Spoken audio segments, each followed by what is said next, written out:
चंद्रगुप्त मौर्य भारत वर्ष पर शासन करने वाला महान सम्राट था। इस समय का पाकिस्तान तथा नेपाल तक चंद्रगुप्त मौर्य का साम्राज्य फैला हुआ था।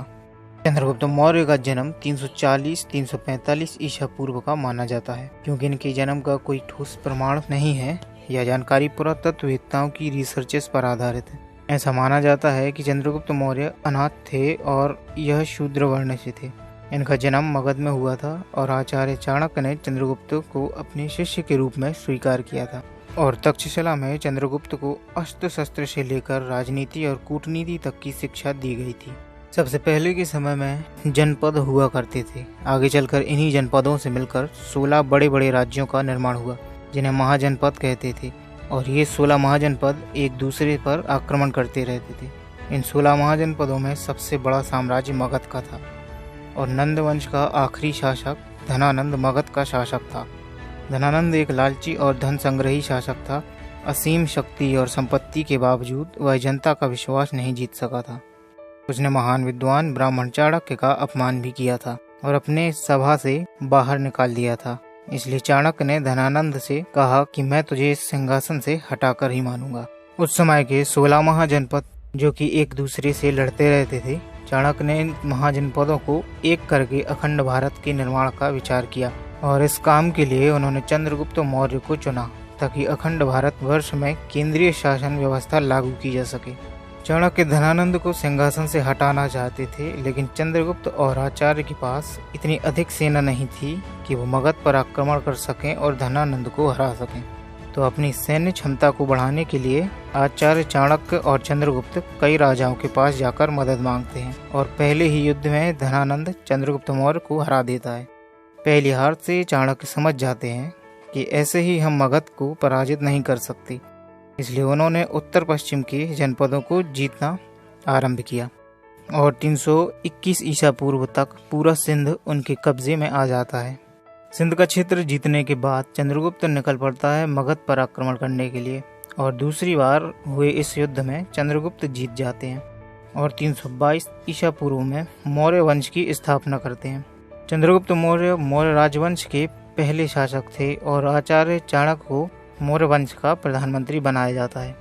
मगध जीतने के बाद भी चाणक्य के केंद्रीय शासन व्यवस्था लागू करने के विचार के बीच बहुत सी मुसीबतें अब भी थीं।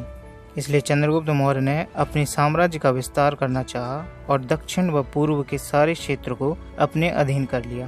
चंद्रगुप्त मौर्य का अंतिम युद्ध सिकंदर के पूर्व सेनापति तथा सिकंदर के समकालीन सीरिया के ग्रीक सम्राट सेल्यूकस के साथ हुआ था।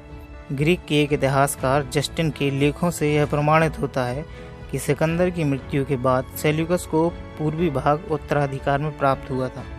सेल्यूकस सिकंदर की भारतीय विजय को पूरा करने के लिए आगे बढ़ा, लेकिन अब भारत की राजनीतिक स्थिति बदल चुकी थी। भारत का लगभग सारा क्षेत्र एक शक्तिशाली शासक के नेतृत्व में था।